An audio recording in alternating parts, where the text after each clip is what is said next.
ஆண்டவரும் இரட்சகருமாகிய இயேசு கிறிஸ்துவின் ஈடு இணையற்ற நாமத்தில் அன்புக்குரிய சகோதர சகோதரிகளே, இந்த நாளிலும் வாசிக்க வேண்டிய வேத வசனம் சங்கீதங்களின் புஸ்தகம் 25வது சங்கீதம் 8வது வசனத்திலிருந்து, கர்த்தர் நல்லவரும் உத்தமராயிருக்கிறார், ஆகையால் பாவிகளுக்கு வழியை தெரிவிக்கிறார், சாந்த குணம் உள்ளவர்களை நியாயத்திலே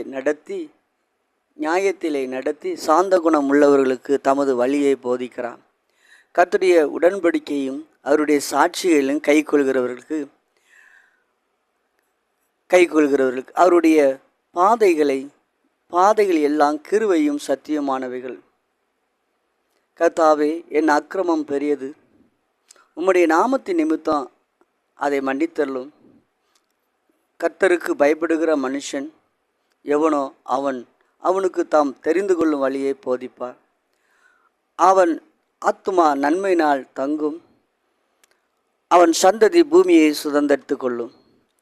அன்புக்குரிய சகோதர சகோதரிகளே, இந்த வேத பகுதியிலே ஆண்டவராய் இயேசு சொல்லுகிறார், சாந்த குணம் உள்ளவர்களை நியாயத்திலே நடத்தி சாந்த குணம் உள்ளவர்களுக்கு தமது வழியை போதிக்கிறார். அன்புக்குரிய சகோதரிகளே, சாந்த குணம் உள்ள மனிதர்களை கர்த்தர் தனக்கண்டு தெரிந்து கொண்டு, மோசே சாந்த குணம் உள்ளவனாக இருந்தான். அவனை கொண்டுதான் கர்த்தர் தன்னுடைய பிரியமான இஸ்ரவேல் ஜனங்களை வழிநடத்தி வந்தார்.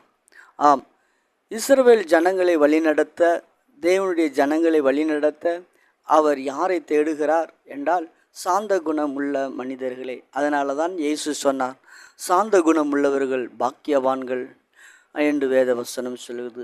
அன்புக்குரிய சகோதர சகோதரே, இதில் சாந்த குணம் உள்ள மனிதர்களை குறித்து சொல்லுகிறது. மோசையை குறித்து பார்க்கும் பொழுது அவன் சாந்த குணம் உள்ளவனாக இருந்தபடியினால தான் கர்த்தர் அவனை தெரிந்து கொண்டு சமஸ்த இஸ்ரவேல் ஜனங்களையும் நடத்தி கொண்டு வந்தார். இதை கேட்டு கொண்டிருக்கிற அருமையான சகோதரனே, ஆகையினாலே சாந்த குணம் உள்ளவர்களே கர்த்தர் என்ன செய்கிறார்? அவர் நியாயத்திலே நடத்துகிறார். சாந்த குணம் உள்ளவர்களுக்கு தமது வழியை போதிக்கிறார். அவர் அந்த சாந்த குணம் உள்ள மனிதர்களுக்கு மாத்திரமே தன்னுடைய வழியை போதிக்கிறார்.